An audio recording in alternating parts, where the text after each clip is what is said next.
Great, thank you so much everyone. For the purpose of the recording, I'm just going to introduce myself again. My name is Nori Pipidi. I'm a policy officer here at Clinks and would like to warmly welcome you to today's expert seminar, Advocating for Women in the Criminal Justice System. This session is brought to you as part of the Stronger Voice project, which is a 3-year project funded by the Lloyds Bank Foundation for England and Wales and delivered by us here at Clinks. The project aims to support voluntary organisations working in the criminal justice system to develop a unified and influential voice at both a national and regional level. We want people working in the sector to feel really confident in how you can use your amazing expertise to speak out on the issues that matter to you and the people that you support. The project is going to run for next year, so until March 2023, and the first phase of the project centred around finding your voice is almost complete after today's seminar. There are further 2 phases of the project ahead, and we're going to continue to add many more sessions, including more expert seminars. So please do check out our website and our email bulletins and social media output for information on that. So that's a little bit about the Stronger Voice project. I'd like to introduce today's event. The functions, processes, and environment of the criminal justice system we know has not been designed with women in mind. For many years, voluntary organisations run by and for women have ensured women in prison and the community receive the gender and trauma-informed support that they should so rightly be entitled to. Many of these organisations, as much of you are here today, have used your frontline experience to push for and win systemic changes at both national and regional levels for women in contact with the criminal justice system. Today, we're going to be delving into just that.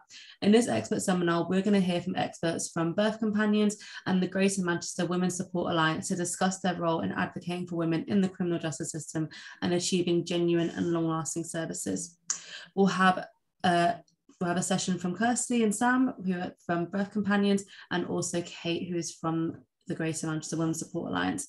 They're going to give a brief presentation, and then we'll have a facilitated Q&A session at the end. If you have any questions throughout this for any of our speakers, please do put it in the chat. Feel free to put a question at the beginning, just so we can pick it out amongst all the comments, and Rachel will do her best later on to pick them out and ask them when we get time at the end. So now I'll hand over to Kirsty. Kirsty is the Head of Policy and Communications at Birth Companions, and Birth Companions, if you don't know already, is a women's charity dedicated to tackling inequalities and disadvantage during pregnancy, birth, and early motherhood. Kirsty works directly with the Lived Experience team, and today is going to be joined by Sam, who is a member of that Lived Experience team. I'll hand over to you, Kirsty. Thanks, Nori. Morning, everyone. I'm going to do my best to share the right part of my screen. And Nori, I'm going to get you to give me a nod if that's working. Amazing. Okay, good. So yeah, thanks very much to Clinks for hosting this. I joined the last one of these Stronger Voice events, and it was really fascinating. So it's a pleasure to be having my turn to do one today. Thanks also for the introduction, because you saved me telling everyone who I am and who Birth Companions are, although I will say a little bit more about what we do as an organisation and how particularly we translate our work into advocacy and influencing for women in the criminal justice system. So first off then, Birth Companions, we were founded in 1996, so we celebrated our 25-year anniversary last year. We are, as Nori said, the leading voice on disadvantage and inequality in pregnancy and early motherhood. Our advocacy influencing work spans what is now called the 1001 critical days from the point of conception up to a child's second birthday, and our work includes a big focus on women who don't continue to be the primary carer for their child for the entirety of that period. So we work with women who are separated from their babies, as well as women who have their babies in their care. We provide services in prisons around the country, but also in the community. And that development from being prison specific to also providing community-based services for women who don't have criminal justice involvement or don't currently have CJS involvement was a very organic one. It was about recognising the strengths of our service delivery for more than just those women, and thinking more particularly about widening our work into all of the systems that the women that we were coming across had problematic contact with. So we have a systems focused. We particularly look at the maternity system for obvious reasons, the criminal justice system, the children's social services system, and the immigration system. And some of our women are in contact with all four of those at the same time. Many of them are in contact with, 2 or 3. And as we'll talk about a little bit more later, we have a lived experience team of over 40 women, most of whom have been directly supported by us at points, and who reflect those experiences and those contacts with those systems. So in thinking about the growth of our campaigning and sort of advocacy work at Birth Companions, I think it's really interesting to think about our founding moment. So in 1996, we were founded by a group of antenatal teachers in North London who, off the back of a media furore, sort of decided to start volunteering in Holloway Prison. That media furore was triggered by a Channel 4 dispatches programme that included footage of a pregnant woman who was resident at HMP Holloway at the time, in a nearby hospital, in labour, being held in restraints. And that airing of that footage triggered a lot of media attention, but also parliamentary attention as well. And there was a lot of debate in the House of Commons and the Lords about that as a policy, the flight risks, the treatment of pregnant women who are giving birth during a prison sentence, etc. And what that media attention and parliamentary attention really exposed was how firmly entrenched positions were on each side. And so the group of women who founded our charity at the time were going in very much from a sort of personal passion to go and work with these women and improve the care that they were receiving. So we were service-led from day one, but actually because of the heightened kind of nature of all of that attention and the emotion at the time, I think there was always a sort of campaigning element there that has just gradually evolved alongside our service development over the years. I was keen to sort of focus particularly today on the things that have worked for us as an organisation in terms of advocating for women in the criminal justice system. They're not all going to be directly translatable to every organisation on the session, but I think the principles behind them will be interesting, hopefully. So what's worked for us over the years is particularly sort of generating very policy-ready resources. Our birth charter, which we published in 2016, which set out a set of principles and recommendations for the care of pregnant women and new mothers in prisons, was very policy friendly. It was developed off the back of our service delivery and the insights from our staff.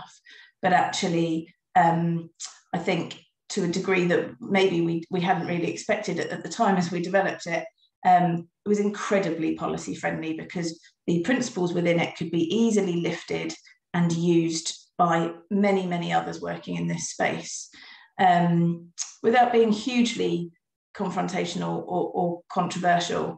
So the principles of the birth charter then became reference points in the Public Health England gender-specific standards for women's prisons, for instance.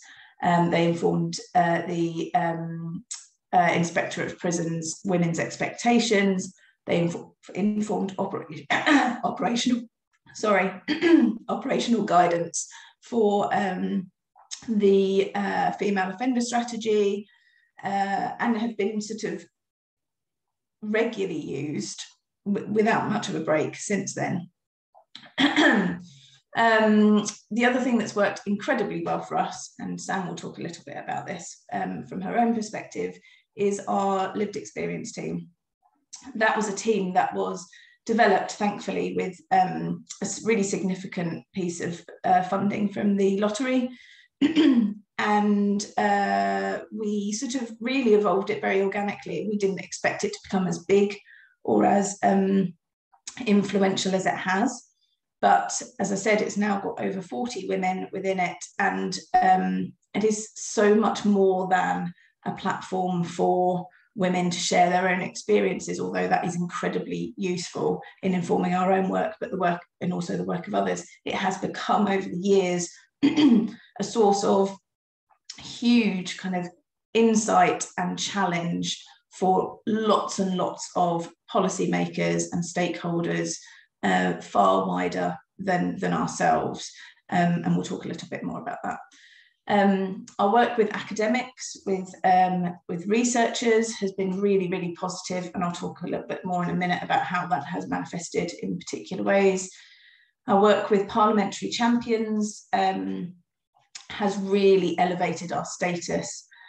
And as a small organisation, we have to be very selective about the work that we do with the media because of our size, but also because of the nature of the issues that we are talking about, because of the sensitivities for the women and the wider families involved.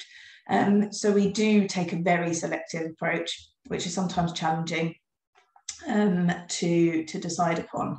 But where we have taken up media opportunities or pushed our own opportunities within the media, we've done that in a way that adds huge value for our advocacy work.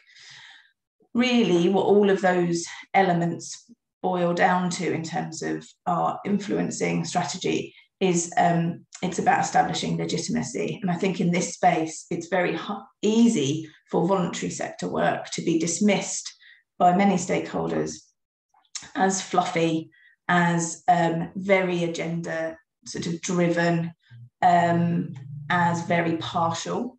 And what we have done, and what I know many of the other organisations on this session do very well, is to focus on establishing our legitimacy so that those positions are challenged.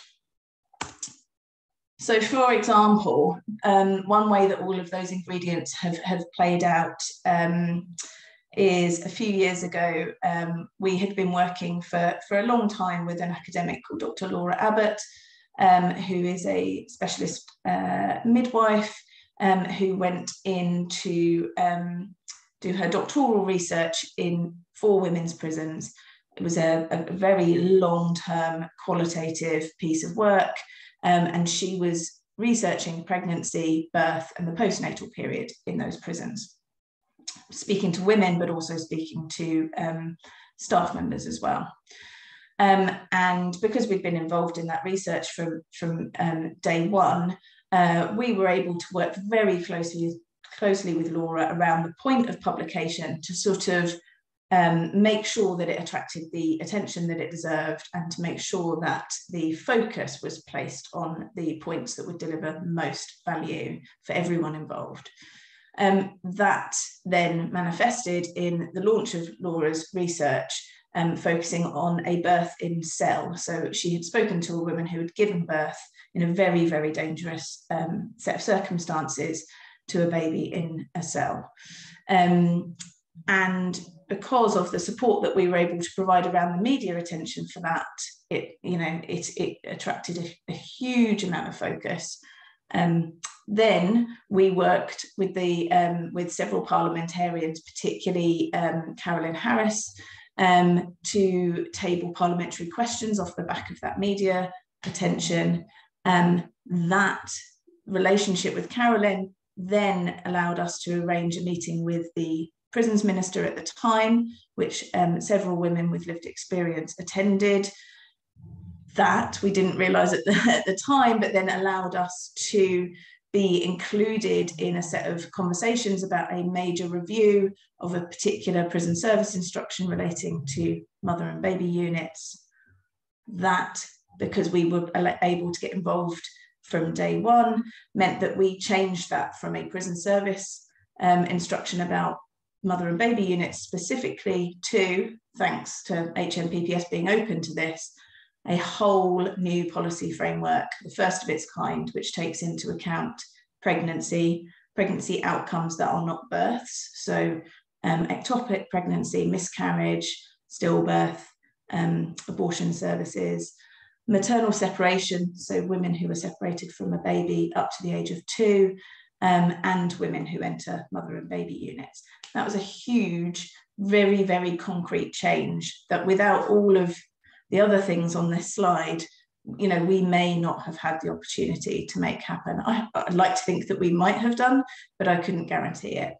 And then off the back of that new policy framework, there will be shortly a new HMPPS MOJ hosted stakeholder forum for pregnancy outcomes, birth, mother and baby units, and maternal separation, which we will have a seat on, which is massive for us.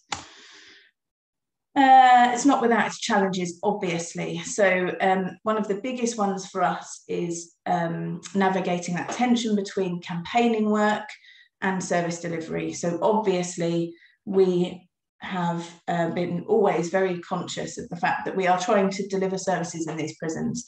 And if our campaigning and our advocacy work is very badly received, if we get something very wrong, or we consciously decide to push things beyond certain boundaries, then there is a real risk that the door will be shut on us and we will not be able to continue delivering those services. And that's a very uncomfortable situation to have to navigate. What I feel that we are able to do now, though, is to work with a huge amount of confidence that the legitimacy, the attention, the profile that we have been able to build over particularly the last 5 or 6 years means that it's very hard for anyone to shut the door on us now compared to maybe 10 years ago. We are a very small organisation, as are many of us, so we have very limited capacity for this work. It's also very challenging to get funding for this work. And our director, Naomi, who I believe is on the session today, has had to work incredibly hard to make sure that we do find funding that allows us to do this kind of work as well as our service delivery. That balance between planned and reactive opportunities to influence and advocate is always a difficult one. We draw up these sort of grand plans about where we want to put our focus and what we want to try and achieve in terms of change. And then huge unexpected opportunities come up that can directly play into that, but can also sideline other plans. So for instance, we've had 2 babies die in the prison estate within 9 months of each other. Fairly recently, 2 major ombudsman reviews and reports. So that has had a huge amount of impact on other things that we were planning to do. There's also this tension between the local and the national picture because we don't work everywhere. So our service delivery sort of insights come from very particular parts of the country, but we are talking about a national system and we need to try and balance those things. And I think there's an interesting conversation about performance activism in this space. Richard Garside from the Centre for Crime and Justice Studies has actually just written, I think in the last couple of days, quite a thought-provoking piece on this, and I will try to put a link to that in the chat. I think there is always a concern that in this space, particularly with very intransigent systems that find change nigh on impossible, that you can con yourself into thinking you're doing a lot by doing a lot, but actually not necessarily generating a huge amount of change. I'm incredibly proud that Birth Companions has been able to generate some real change with the new policy framework, with other really key changes in this space. But still, there is always a risk that you can sort of allow yourself to think that you're achieving things without very much changing on the ground, and that is always the challenge. So I won't dwell on this too much, but really one of the biggest things for us is about having that very close working in terms of advocacy between what I do in my policy influencing kind of role and the services on the ground. And I do my best to attend as many of the services meetings as I can. I read all of the reports from our service staff and really continually evolving our advocacy programme based on what's happening on the front line. The value of lived experience is just unquestionable here, and I will hand on to Sam in a moment to talk about how she has played a role in that. Being able to take chances when they present themselves and being open to the option of setting aside all of your other plans to work with what is there is really important. Following the threads through as well, it's really hard sometimes in a very small organisation to commit to following up on conversations that have gone cold or ideas that sort of seem to have lost some momentum, but you never know where those things will lead. So trying to follow threads as much as possible is really key for us. And for obvious reasons in this space, sheer perseverance, because I can see the roots of recent successes in communications that we had 6 or 7 years ago. So it is worth sticking with it. I'll hand on to you now, Sam, if you don't mind. Sam's just going to talk for a couple of minutes about how she has experienced taking part in opportunities that have come through our engagement team. Thank you, Kirsty. Hi, guys. Bit of background. So first came into contact with Birth Companions as I was in HMP Holloway. They supported me through my journey of having my son, went on to mother and baby unit, did my sentence, came out. I thought to myself, you know, there's a lot of issues within the system that I would like to have my voice heard, see if I can change things for the future women that are going to be going through the same situation. So I got in contact with Birth Companions, started working with them about 5 years ago.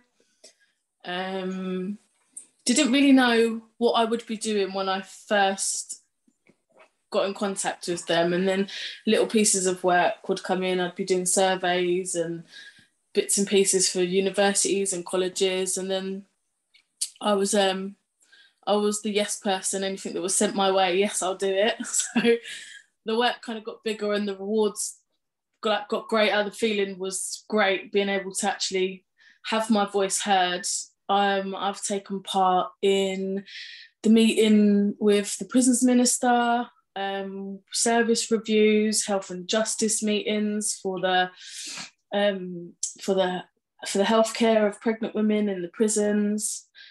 We do such a wide range of stuff that I just didn't think I would ever be able to be part of, to have somebody's voice heard that was on the other side of it, because it's great people advocating for us women, but I do agree, like the lived experience team, we can kind of pick up the gaps that could be easily missed.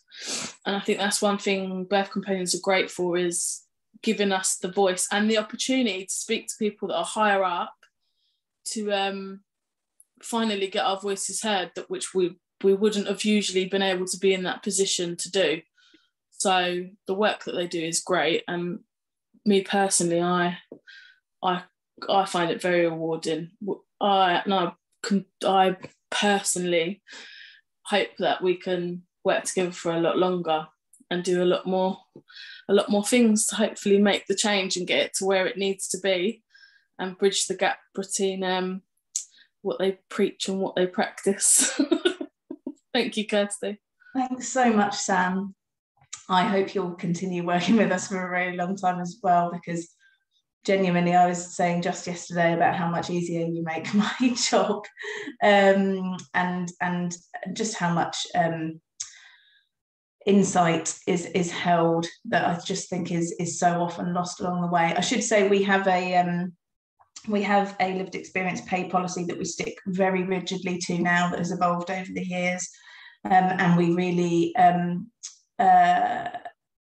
sort of push that with others, and we're happy to kind of share those pay structures and policies with anyone that wants to have them. We mirror the NHS engagement rate, so there is a sort of clear basis for it.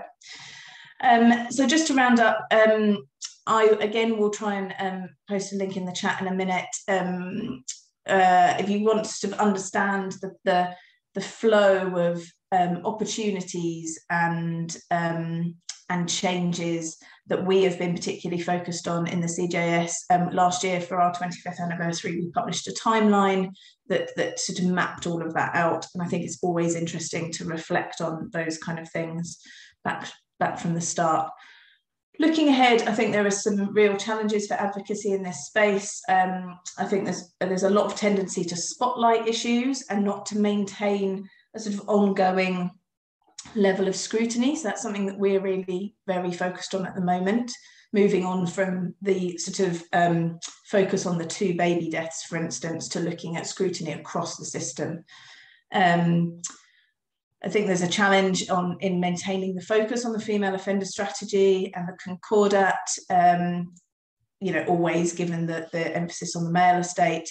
And I think as we move past the PCSC bill, we're particularly, and I know many others, are looking at what the other opportunities for sentencing reform are now, because we tabled amendments with others to that bill that got voted down, and so we need to be looking at other opportunities there. And as always, I think that one of the big fights is making sure that the value of the specialism of the voluntary sector, particularly women's organisations within that space, is really, really crucial. And we all appreciate the role that Clinks play in leading those conversations. And that is my email address if anyone wants to get in touch. And I will try and stop sharing. Thank you so much, Kirsty. That was really insightful and so many bits I'd love to pick out and pick your brains over. I know we're a little bit short on time, so I'll leave that to Rachel to do afterwards. I'm now going to hand over to Kate. So as a brief introduction, Kate Fraser is the project manager for the Greater Manchester Women's Support Alliance, and she shares this post with Nikki Guy, who we're going to hear from later today in the Q&A session. Kate Fraser also holds the post of Head of Prisons Partnership and Participation for Women in Prison, and Nikki also holds the post of Centre Manager for Stockport Women's Centre. They both have some really interesting experience that they shared with me as to what drove them to that role, but I'll hand that over to Kate. She can tell you a little bit more about that. Hi, morning everybody. Really hard to follow Kirsty and Sam actually, just in terms of the breadth of the work that they do, and particularly around that framework that's come into place that came out last year. So really, really hard to follow you, but I'll try, guys. So and wouldn't you know it, I can't actually move my presentation on post, so bear with me, and I'm gonna just try and get it back up again. If not, I might come over to you. No worries, I've got it up if you need. Just as a reminder, whilst Kate is doing that, if you guys have any questions, we will be having a Q&A session at the end. If anything that Kirsty has said has sparked something in your mind, please feel free to put it in the chat and we'll try to pick it up a little bit later. Yeah, I'll try it once more, and if not, it might be over to yourself. So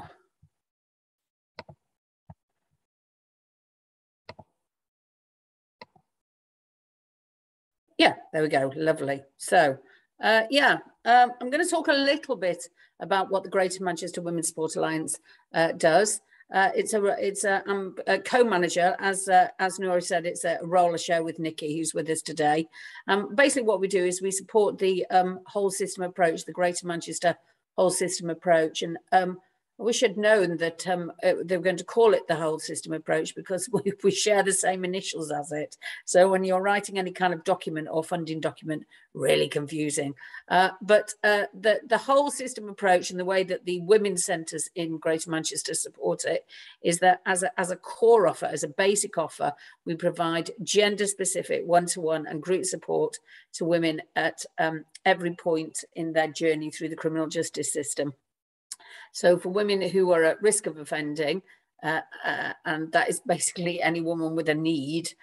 They can self-refer themselves. Lots of the centres have kind of drop-ins where you can just call in, or you can refer yourself. We take referrals from other organisations, GPs, social care departments, drug services. So we would kind of group those women together as being at risk of offending. At point of arrest, women are referred via Greater Manchester Police's liaison and diversion scheme, and more recently, just about to start an out-of-court disposal scheme. So any woman who is arrested and taken to a custody suite in Greater Manchester will be given an appointment with their local women's centre. It's not mandatory, they don't have to attend, but if they do attend, often the women's centres can work with them holistically, looking at why they might have offended in the first place, trying to provide support.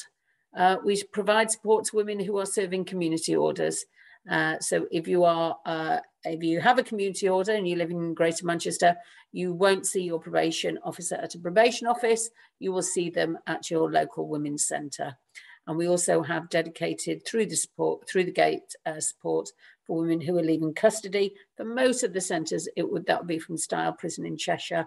But I think for the Bury Women's Centre, we see a few women coming over from Askham Grange as well. So kind of that's the core work that the women's centres do. These are the kind of, just to give you an idea of the sort of spread really. So there's a women's centre in each local authority area. So 10 local authority areas in Greater Manchester. So one based in each of those areas. And that's really kind of important because if you go back sort of 6-7 years ago, there were 3 women's centres in Manchester who got money from the MOJ following the Corster money when that came out many years ago. And they were in Manchester, Bolton and Salford. So if you were on probation or if you were arrested in Manchester, Bolton or Salford, it's fantastic. You got this really great access to Women's Centre where you could access advocacy and all of the other things that the Women's Centres offers. But if you were arrested or living in Stockport or Women or Bury, it was a very different picture. So the combined authority in Greater Manchester, our local authority, recognised that there was a kind of a postcode lottery, had a pot of money that they had developed through their Transforming Justice pilot that they'd run, and put this money out to tender for services, to bid for this pot of money to provide this service. And I think, you know, I'm making it all sound quite disparate. It isn't really, you know what I mean? There was lots of conversation with the 3 women's centres in post at that time, saying, talking about what we felt was required. It wasn't a huge pot of money. You know, some centres, it was only 10 grand. But some of those centres, most of those centres were working with those women anyway, that cohort of women. So some of the centres were established women's centres, been around for many years, probably working with women around health, domestic abuse, but recognised that some of those women had some involvement with the criminal justice system as well. So we're doing that work, just weren't getting paid through criminal justice partners to do it. So the combined authority put up this pot of money and other women's centres were able to bid for that, which brought us to the place where we are today. As I said, our core offer is, you know, that we provide women-only accessible space, that there's a key worker support, and it's a trauma-responsive approach. As I say, we refer to other agencies, and there's a range of different things going on at the centres. We work very closely, as I say, with probation, but they do the offence-focused work. So what we don't want to do, what none of the women's centres do, is to really get into that kind of bordering on the role of being a responsible officer. We don't want to look at kind of working, doing the offence-focused work. We definitely feel that that's something that probation are doing and will continue to do. And what we do is provide that wraparound support. So, you know, there's the casework support, referral to other local agencies or local projects. And, you know, the local aspect, you'll hear me saying local quite a lot through this presentation, is really important because, and the combined authority and probation recognise that instead of parachuting an organisation in to deliver this service across Greater Manchester or in different across the different local authority areas, it was recognising that actually there were agencies, there were women's centres who were already delivering this work and who had that local knowledge, who already had relationships with housing, with domestic abuse, mental health, with those other services in those areas. And that actually we didn't need to find something different, that those services were being delivered already. So it's really about having that local knowledge, you know, local solutions for local problems. And so the women's centres, like I say, refer out to those other agencies. We have a counselling service that works across all of those centres. We refer to other providers providing services on the new probation contracts. And group works and other kind of holistic activities. And the good thing about having the local additionality and actually those centres still operating under their own auspices, bringing their own money in, is that there is lots of local additionality. So most recently we've picked up obviously the probation contracts, the new Greater Manchester Integrated Rehabilitative Service contracts, another snappily named one. And they pay, that contract pays, along with some money from the combined authority, for women who are at risk of offending or women on probation, but it pays for that core offer, basically that one-to-one support and the group work support. But centres bring in their own money, you know, doing their own bids. They're all charities, you know, anybody who works in the voluntary sector knows them. It seems like most of your life is spent writing bids, isn't it, for money that seems to pop up 12 months here, 12 months there. And centres will bring in their own services, which of course those women on probation who are being paid from that probation contract can access at no cost to that commissioner. So, you know, that's really attractive to commissioners that, okay, this is what we're paying for, but this is what we get as well. So that additionality, and that additionality is different depending on which centre it is. Some centres have got a creche, some have lots and lots of volunteers who work across that centre. Some of them do have loads of initiatives for involving women with lived experience, domestic abuse, sex worker services, lots and lots of stuff. But that additionality certainly has been proven to be very attractive towards commissioners. And one of the things that we've also really tried to look at is kind of strategic delivery partners. So being able to really formalise some of those relationships that we've got with delivery partners so that we can provide that across the city. And it's not about gatekeeping women. For example, the Women Matter Project, that one covers Manchester and Trafford. If they get a referral for anybody whose primary need is around sex work, we would just refer them straight to MASH, Manchester Action for Street Health, because they're better at it than us. They have specialist workers, really have that knowledge to work with those women and meet the needs of those women. And we're not about gatekeeping women. It's about really ensuring the women get that specialist support that they need. So these are just some of the delivery partners that we have across the city. We also have a women's problem solving course in Manchester. I'm not going to talk a lot about that, but it's a court for women who are most at risk of going to custody. There has been a cost benefit analysis done on that. But again, it's really looking at the ability to support women who've been hard to previously engage. If anybody wants any more information about that, feel free to kind of email me. I could have really discarded the rest of the presentation and just focused on this one slide here, actually, because this is kind of, you know, looking at how we got to where we are and what sort of enabled us to have that stronger voice. I think one of the things was around having a collective voice. For many years, the Alliance kind of operated as a loose partnership. You know, that we weren't a legal entity. We were just a partnership of providers who were delivering the same work, often funded from the same pot. But we recognised very quickly that commissioners wanted to speak to kind of one body, one kind of organisation rather than sort of multiple organisations. And we also recognised that initially, when we were just working as a kind of a loose partnership with one lead organisation, that could create problems for that organisation. I mean, we were lucky, successful in securing some money from the tampon tax, you know, near enough £1 million, which sat in Stockport Women's Centre's bank account because they were the lead organisation. But that actually affected their ability to apply for funding. So when funders would ask how much money they had in their bank account, Stockport certainly looked in a very, very attractive place.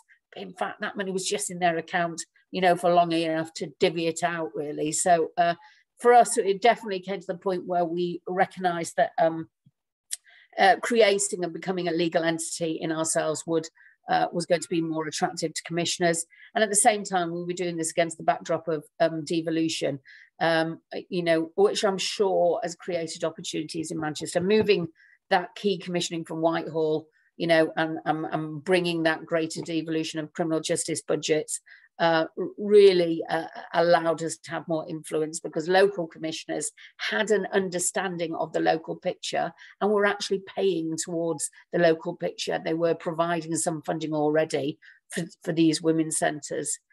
Once we kind of started to think about you know, becoming a legal entity in itself, and I'd like to say that was easy, but it isn't. It takes time, it takes resources, it takes money to become a legal entity in itself. And, you know, some of these charities are very, very small. But that ability to be able to deliver at scale is something that the commissioners in Greater Manchester were really interested in. And as I said, it allowed us to kind of influence commissioning around what the core service should look like and which women should be able to access it. And that was really important. You know, what we recognise is that, you know, one of the things that we moved away from was talking about offenders, you know, so we recognised that, yes, the women that we worked with, sorry, I've got dogs wandering around now, knocking my computer over, that many of the women that we worked with were perpetrators of crime, but were also victims as well, and were very vulnerable within themselves. So, you know, our governance structure, which was once called the Female Offenders Board, is now renamed itself as the Vulnerable and Marginalised Women Board. I'm not too keen on that one either, but it actually does move us away from talking about offenders, which is a very narrow way of thinking about things. As I say, that governance infrastructure was really important. We had a leadership group who bought into the idea that this was the right thing to do for women.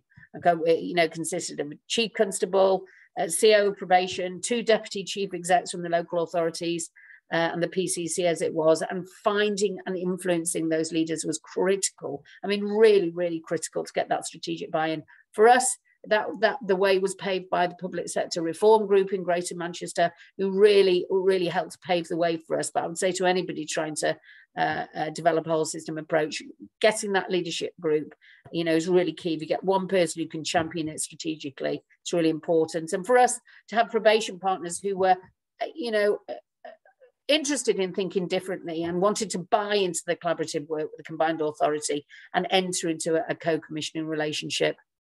The other thing really was data. We had an abundance of data, and that's because when we formed as an alliance, we decided to buy a database that we all input into.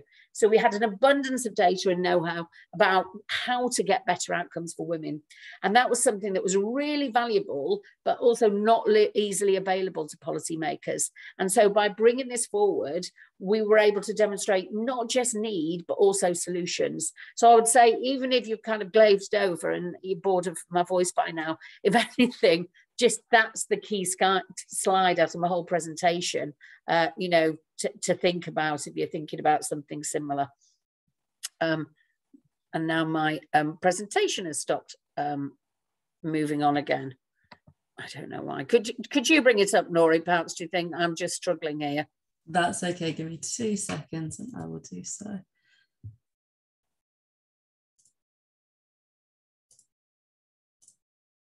Can you guys see that?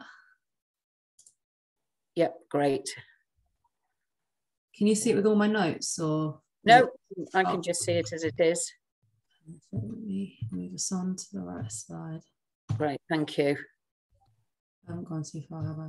No, keep going. Perfect. Okay, next one, that's great. There we go. Lovely. We have had a cost benefit analysis done.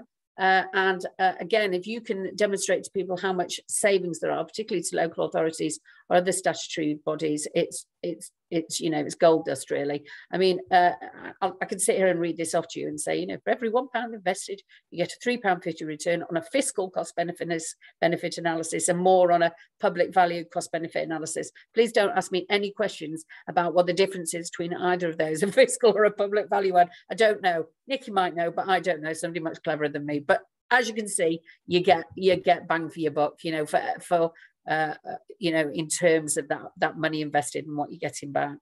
We go to the next slide, Nuri. We were able, again, with the support of the local authority, as well as doing the cost benefits analysis, to kind of develop a business case. Because what became clear was that actually we didn't speak the same language as the local authority. We spoke a holistic, you know, language that talked about outcomes, that talked about lived experience, the value of lived experience, outcomes as defined by those women and how they're experiencing them. And that's not a language that the local authority spoke. So for us, we were able to develop this business case that kind of presented what we did to them in their language as well. And one of the things that they brought out of this business case was who benefits. And as you can see there, the two main beneficiaries were kind of health, you know, and local authorities. And interesting enough, they were the ones who put the least money into it. So again, just being able to demonstrate to people who benefits from this was really important. Next slide, Nuri, please. This was interesting. This came out of the business case, and this was also a really attractive slide. So this shows kind of costs that could be avoided for those organisations over a 5-year period. And, you know, you can talk about that. So with police, if we're talking about early interventions and less arrests, you know, with health, talking about health advice, sexual health advice, less women going to A&E. If you can bring up some of this, you know, these costs around, you know, costs that are going to be avoided, that was also very, very attractive to kind of all of those organisations. I mean, as I say, it's often a language of money, which third sector organisations, you know, we talk about it because we're having to be bidding for it all the time, but not in the same way that lots of statutory organisations do. Can we have a look at the next slide, please?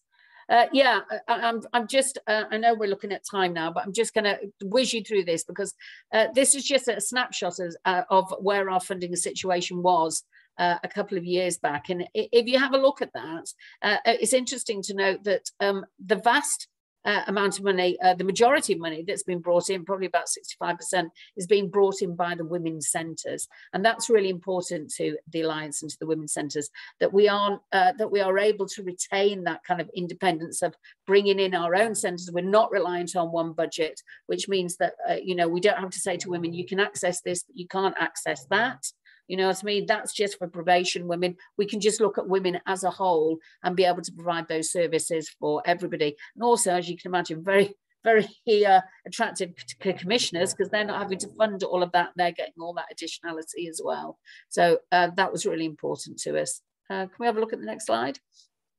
Yeah, very quickly, just going to talk a little bit about trauma responsive services. Not a lot. That was really important and really important for us because what we were able to do was train other organisations. We have probation co-located at all of our centres. We trained all of probation around trauma-informed work. We trained the magistrates in Greater Manchester around trauma-informed sentencing. So kind of it was about taking the benefits of that trauma responsive approach and being able to impress those upon, with our statutory partners as well. Do we have a, go on, Nuri. Yeah, I think, you know, I'm preaching to the converted here, you know, I don't need to tell you, I can't imagine anybody at any of the organisations saying what's wrong with you, but obviously some of the other partners that we work with, it perhaps was news to them. I've left this slide in and because often when I talk to people, you know, they have this idea that women's services are a little bit fluffy, you know, and I think somewhere someone said to me, oh yeah, it's all about unicorns and glitter, isn't it, women's services? You know, it's an easy option, you know, particularly in terms of criminal justice. And I always kind of point them to that pink slide there, you know, where it's that pink square where I've made a friend and I've taught her how to knit. And sometimes she turns up and there are holes and we have to start again. And as an add-on, I haven't drunk for 10 weeks. So I think, you know, bring on the glitter and the unicorns if it can support somebody to stop drinking for 10 weeks. I'm all in favour of all of that. I think sometimes it is about a clash of culture and just trying to kind of demonstrate that to other partners as well. I'm not going to go through the evaluation, loads of reasons for buying into women's model. You all know it because you all work for those services. So like I said, definitely be preaching to the converted here. What else have we got, Nori? Yeah, does it work? That's the main thing, doesn't it? You know, I've rattled on here, haven't I, for 20 odd minutes. We're doing something right in GM. You know, if we look at those, 58% reduction for women arrested in GM compared to 37% reduction in England and Wales. I mean, those are quite impressive kind of reductions. If you go on to the next slide, Nori, I think that's the most recent reoffending stats. And yeah, if we look at that, so a 13.5 reoffending rate in 2019 compared to sort of 21 or 25% in other metropolitan areas. I have to say, that's not just because of the work of the women's centres. That is because of the work that we do with all of our statutory partners. And really, you know, I think 2010 and kind of the cuts brought us away from you work in that corner, you work in that corner. Probably prisons, and Kirsty will know this, are still massively siloed, you know, and kind of, you know, they don't, reoffending don't know what resettlement are doing, you know what I mean? So prisons still very siloed, but by and large in the community, I like to think, definitely in GM anyway, we've moved away from that. You know, it's quite a nice slide to show up, to show to people. Outcomes, great. I'm not going to go those, you know what I mean? Fantastic outcomes. This is our structure, how we're looking at moving forward. Nikki and I won't be around for much longer. We're holding on until a CEO comes into place and a contracts manager. Yeah, that's just us moving forward. And I think that's probably it from me, Nori. I think the others are just kind of contact details and stuff like that. What I would say to any of you, you know, because I've made it sound, oh, it's very easy. It was devolution and it came along and now we've got this great alliance. You know, it's not perfect. But what I would say is getting that buy-in strategically, having the data for us was really key. Being able to demonstrate the benefits and just, you know, picking your champions, finding those champions who will really buy into it's the right thing to do. That was really key to us. Thank you. Thank you so much, Kate. That was very much a whistle-stop tour, but very interesting information. I'm sure Kate doesn't mind if we share these slides afterwards, if you want to pick out any of that information afterwards. Really interesting to hear how I've never really been up that side of the that side of England, to be honest. I've always been located in the south, and it's absolutely great to hear the work that's been going on there. Right, going to have a nice little Q&A session now. So I will introduce you to Rachel. Rachel is our Influence and Policy Manager here at Clinks, and she's going to facilitate a Q&A session with Kate alongside Nikki, who she explained shares a job with, and also bring Kirsty back in. I'll hand over to you, Rachel. Thanks, Nori, and thanks to all of you for some amazing thoughts and presentations. I'm overwhelmed. I've written so many questions down. I'm actually not really sure that I'm going to be able to get through them. So I'll try and keep them relevant. Let me start by going back to you, Kirsty. You said so many things, and I want to kind of try and keep the conversation as open as possible. So the thing I'm really interested in is you mentioned that kind of outrage, that real public outcry about the women giving birth in restraints. Let's call it what it is, chains, right? Do you think that still exists? That outrage? Do you think people are still shocked by that, or do you think we've become a bit numbed? Thanks, Rachel. I think the reactions to that event in 1996 are still very similar to reactions that we see today, but I think we have moved on slightly. So the nature of the outrage is different because women are not chained during labour anymore, and I think that is just a fact, although if anyone hears otherwise, please do let us know. Women are still restrained, you know, going for their antenatal appointments, and there are all kinds of other issues going on there. I think the nature of the response to the 2 baby deaths recently in prison sort of showed that we've come on a bit, but we are still stuck in the same cycles, and the camps are still very, very split. So the immediate reaction to those kinds of events sort of falls into people who just identify with pregnancy and motherhood as such huge points, opportunities, stages, whatever, that they just find the notion of pregnancy in prison or births in cells as absolutely abhorrent. But you've still got the other camp, which is very firmly with the sense of, well, if you can't do the time, don't do the crime, and we can't start giving different sentences, etc., to people purely because they are pregnant. And once they're in that system, if they're at risk, then they've put themselves there. And I think the outrage is there, but the other camp is still very, very, very strong as well. And so that's the fight that we need to keep having.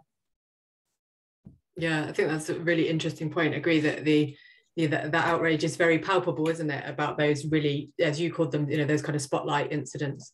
But actually, in terms of what that does to shift public perception, it's still very stuck on the idea that, well, women can't expect to get treated differently, and those same old, really, really tired tropes. While I've got you, Kirsty, I'm going to ask you a question that's popped up in the chat, if that's okay, which is, could you talk a little bit more about the experience of parliamentary champions? So this is from Alexandra at Transform Justice, and she's saying they're finding it really difficult to get meetings at that level. Sorry, my dog's joining in now with the discussion. She obviously heard yours, Kate.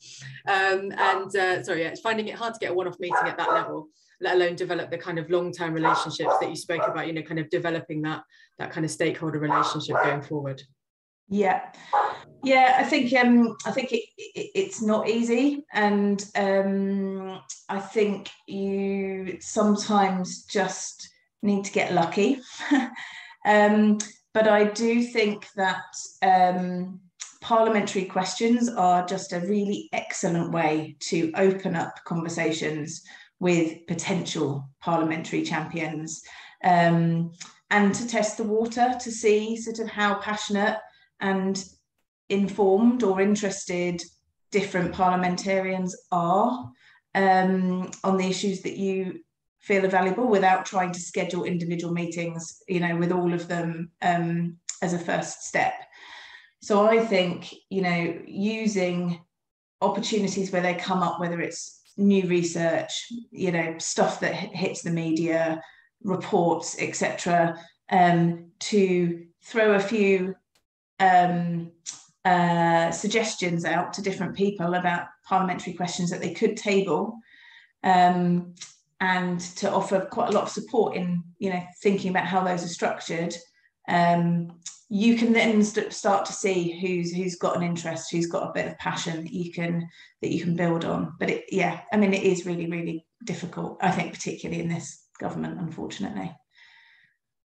Yeah, no, I think that's fair. Is there anyone else who has any experience of that, or any thoughts about how they might have gone about doing that work, that could share some insights? Feel free to pop something in the chat or jump in. The other thing I would just add to that, while other people are thinking, is that once you have those relationships, you do really, really need to invest in them. I think, parliamentarians, MPs like Caroline Harris, they don't have a lot of time to think about other ways that they could support you or get involved. They're very thinly spread across a huge number of issues at any given point. And so coming up with sort of interesting opportunities for them to stay involved is really important. So Caroline Harris came and co-hosted an event for us in Oxford a few months after tabling questions for us. And that, just really cemented that relationship. We spent a bit of time with her. We got to know her on a personal level as well as a professional level, and then sort of staying in touch and taking good care of her assistants, who hold, a huge amount of influence, is time consuming, but can really, really pay off. Thanks, Kirsty. Some good tips there. Does anybody else want to add anything to that? Got a comment here from Jess. I don't know if you wanted to unmute and feel free to speak if you'd like, or I can read it out. Yeah, happy to. Thank you to all the panelists, and just agreeing really with what Kirsty was saying about parliamentary relationships, really, really challenging always, and particularly over the last couple of years. So just finding ways to continue to maintain that relationship. Obviously, any kind of new opportunity, product, publication, something that allows them to, as you say, have quite a clear ask. And generally, they seem to be very open to you giving them kind of direct direction in terms of what it is that you're looking for from them. And also where you have work with experts by experience, like birth companions, obviously doing that appropriately and safely, I think is something that, particularly with this sort of remote world that we live in, that parliamentarians find incredibly helpful as well.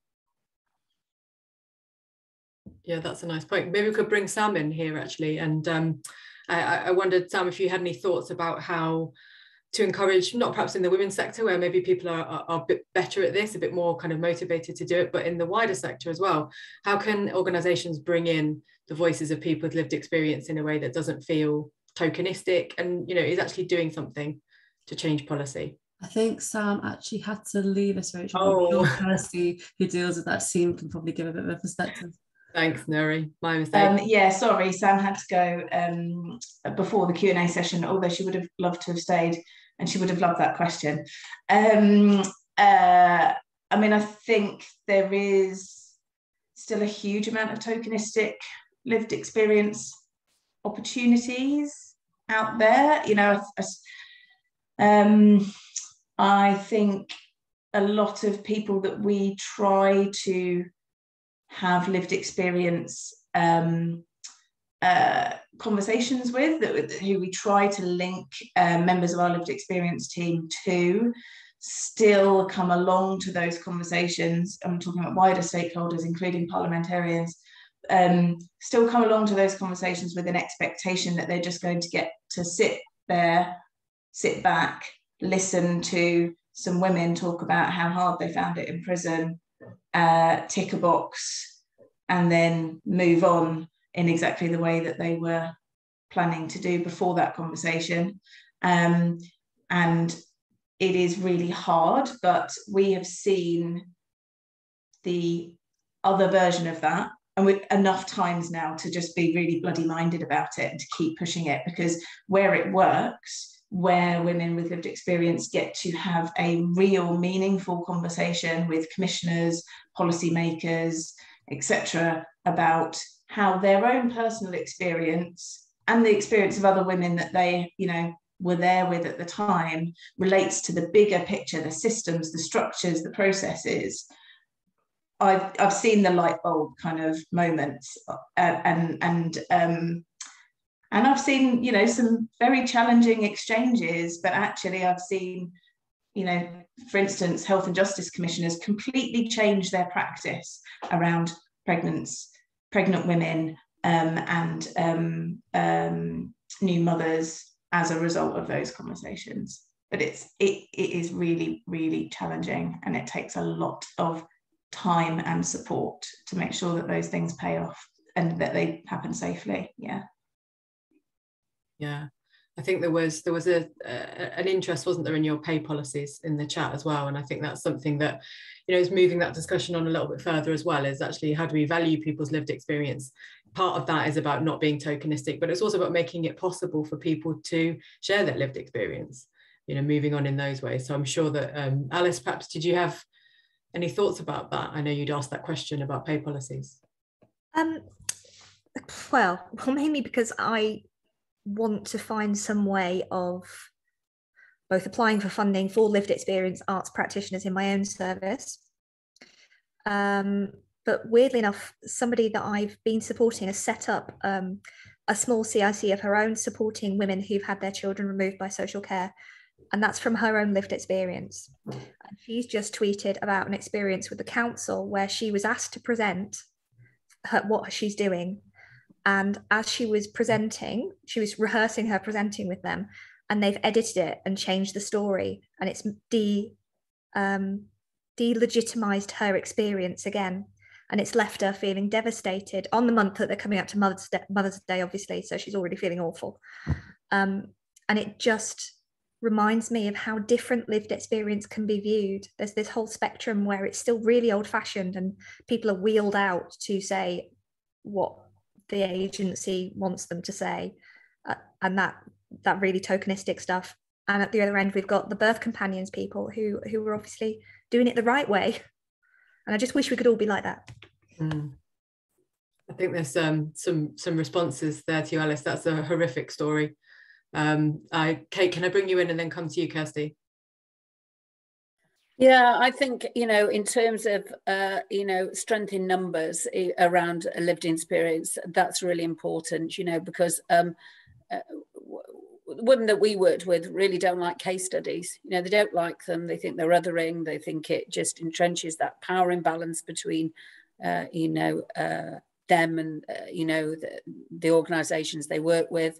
And we say that to commissioners, they don't like case studies. When women say it to the commissioners, we don't like case studies, but we still keep getting asked for case studies, and what we're saying is there is a different way, a way that doesn't other people, that doesn't re-entrench that power imbalance.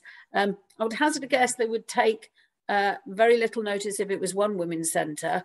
Now they've got 10 women's centre all saying the same thing in each local authority across Greater Manchester, telling them that actually this isn't a good way of doing it. This is not a good way of listening to it's a very narrow view of user experience, you know what I mean? And actually that's the women that we work with. That's not how they want to be represented within a case study. So, and I know that sort of kind of nationally, just being able to join up with organisations like Agenda, like Birth Companions, Muslim Women in Prison, all, loads of you guys are here today. That strength in numbers, you know what I mean, is really, really invaluable. Either doing it on a local level if you can, if it's easier, you know what I mean, but really linking in with those other organisations who are engaged in similar work and seeing what you can harness together. Kirsty, did you want to add anything to that? I was going to make the same point, really. I was just really going to say, I think as a sector, we have to just not stand for it. We are in positions of power as organisations that provide access to or facilitate involvement from women with lived experience. And in the same way that we have a duty of care when we're delivering our services, we have that same duty of care where we support or facilitate those kind of interactions with lived experience. And we just have to stop being about the bush on it and just say it is completely unacceptable, and it can pose very real risks to very real women's lives. So yeah, I think that kind of practice needs to be challenged as strongly as possible, whilst supporting all of the the better versions that are definitely out there. Yeah, there's some very good models that I guess that's part of the point of these kinds of events, is to bring people together to share those, because it can be really difficult to remember sometimes that there's lots of good that kind of goes on. It's the bad stuff that we hear about. Thanks both of you. That brings me round quite nicely, I think, to Jess. You had a question about the Alliance and about working together. Would you like to ask that question? Yeah, sure thing. Just really interested in whether you had any reflections, Kate and Nikki, about whether your work from Greater Manchester, whether there's learning for other local areas and local kind of women's alliances, if not to sort of set up in the formal alliance way that you have, but for kind of closer working, particularly with the kind of further devolution of powers through levelling up and the real successes that you mentioned in terms of building those local relationships and working collaboratively together.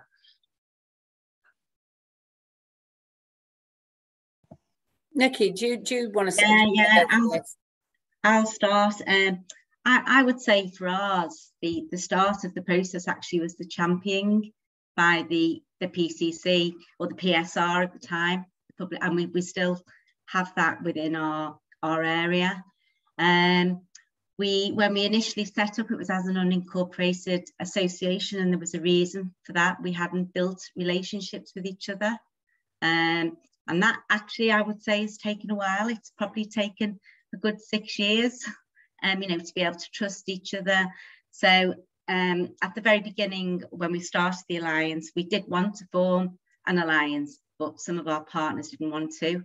And it was only a couple of years ago when we actually, well, we got together because we knew we needed that one voice.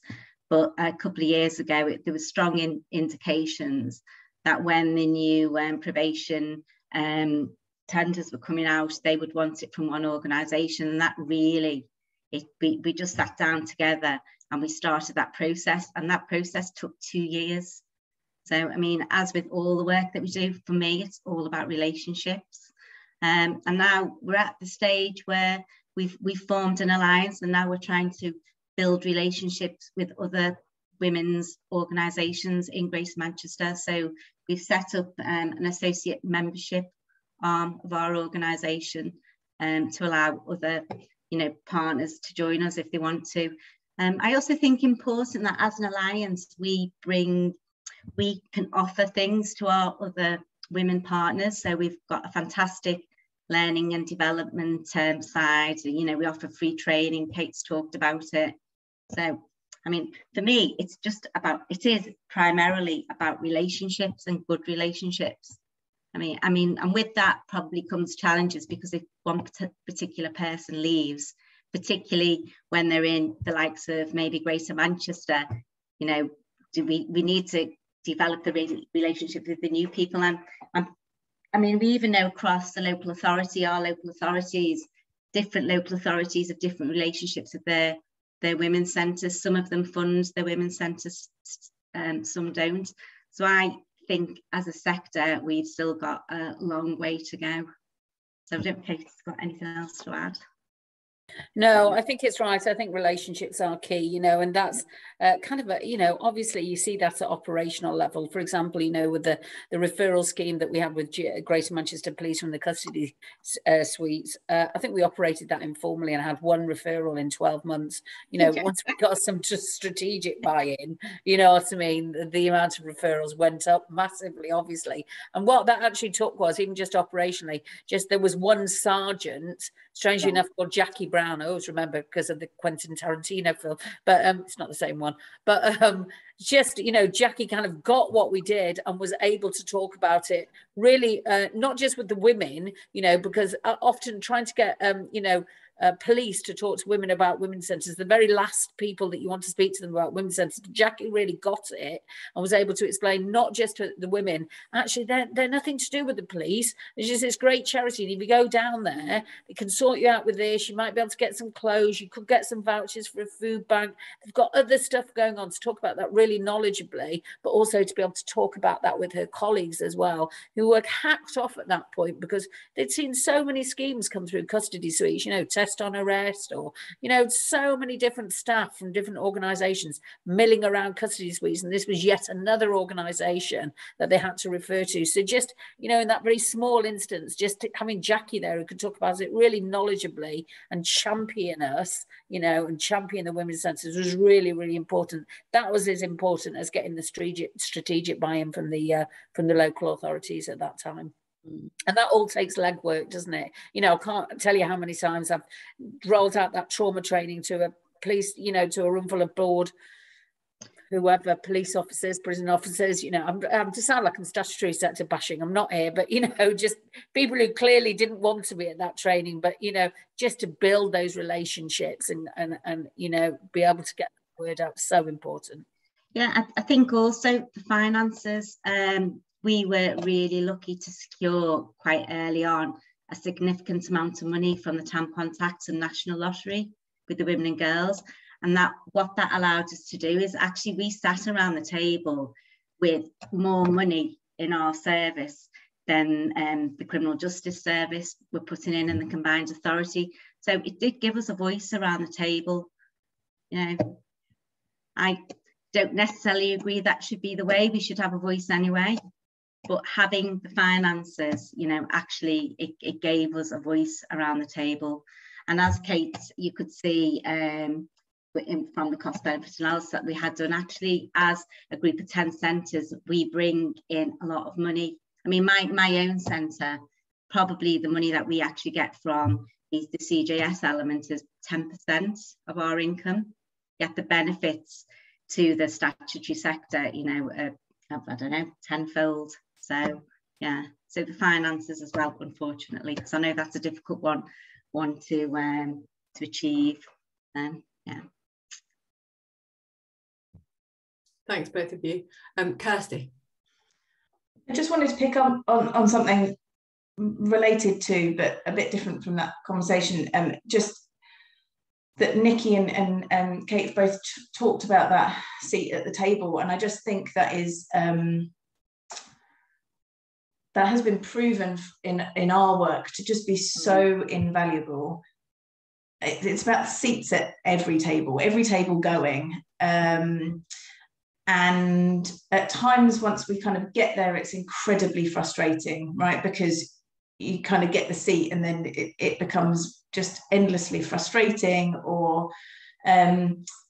But where I think our advocacy work has got us is that we're now at a stage with birth companions where it's not an option anymore for people to not give us those seats. So as frustrating as those then become, we are sort of inundated with offers of seats now at different tables. And I think that's because there is a critical kind of like tipping point almost, where the risks associated with not having us there outweigh the risks of allowing us into those discussions. And I think we forced that through just sheer relentless noise, plus seizing some of those things that come up, like the baby deaths, and making sure that there is so much attention, so much volume, and that we're sort of in there very clearly, that the seats are not optional anymore. So but what that really does then create is a huge capacity issue for small organisations, because if you get given all these seats, you don't want to turn them down, and yet finding funding to allow me and others in the organisation time to be there is incredibly challenging. But take every seat. Thanks, Kirsty. So we're coming to the end of this session. I just want to draw your attention to a couple of points in the chat, which I think are really useful. Emma has pointed out that kind of raising awareness and doing that legwork is really important, and that Tomorrow's Women are doing awareness sessions for new recruits into the police, and you know there's going to be lots of those, so you're going to be very busy doing that, Emma.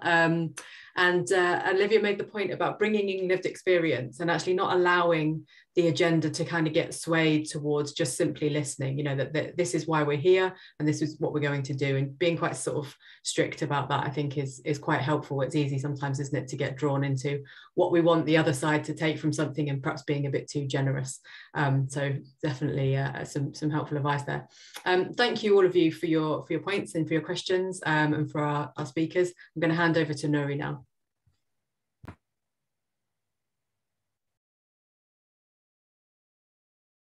Speaking, and I haven't unmuted myself. You thought I would have got the hand over this for the last 2 years.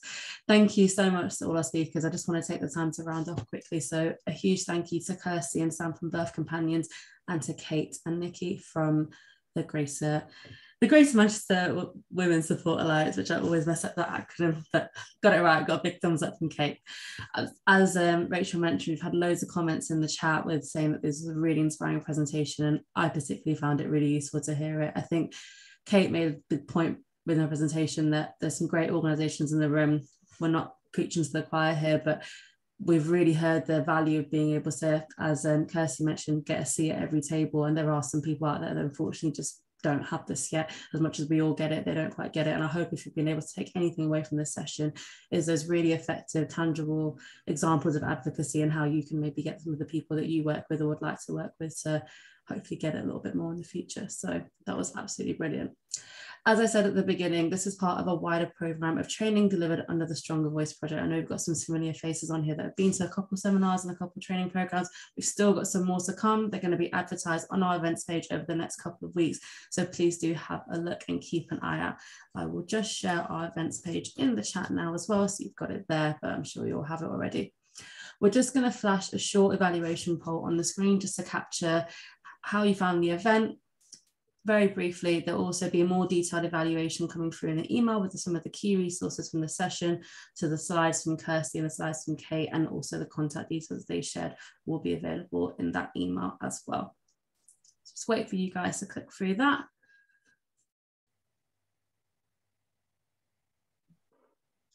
Got lots of thank yous in the chat.